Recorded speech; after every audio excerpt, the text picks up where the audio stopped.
I think what we see is the e-commerce revolution going on, and I think it really is a revolution. It's a sort of like next S-curve, that comes along once every 4 or 5 years. And I think the e-commerce story is really so powerful because we've seen during COVID exponential growth in e-commerce, but also in digitalization. So Middle East is about, I think, the third fastest growing e-commerce market in the world, growing at over 20% per annum into the foreseeable future.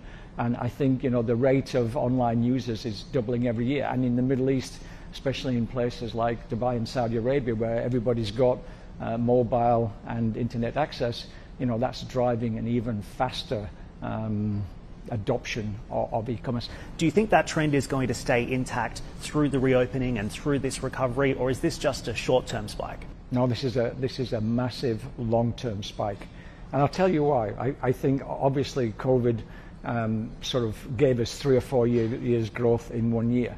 But what that's done is it's made everybody very comfortable with online shopping. My parents, 91 and 93, are now shopping online. They're also doing Zoom calls and things online, right?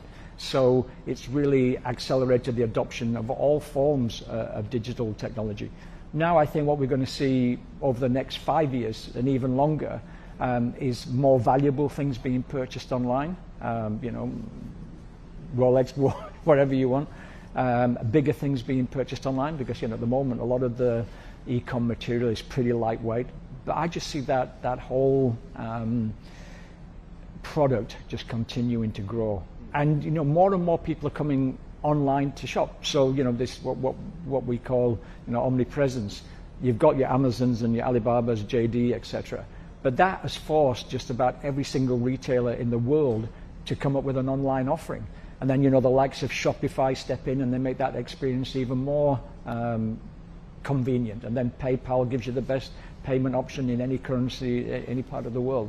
So, no, I think this is a real game changer for the logistics industry. And we're in a fantastic position to take most advantage out of it. One of the issues that we've had through the recovery, and I guess one of the key risks that you're paying attention to right now, is probably the disruption that we're seeing in global supply chains. How concerning is this for you? We're hearing about bottlenecks in Los Angeles. There's huge issues in this market in particular in terms of getting product to where it needs to be. How's that impacting the business? For us, it's actually positive, right? Because the great thing about our network is we have access to our own uplift, and we have access through contracts to other suppliers. But honestly, I just think this is a short-term blip. It's almost like an accident on a road. The whole motorway is flowing freely. Somebody spins out of control, which for us is COVID.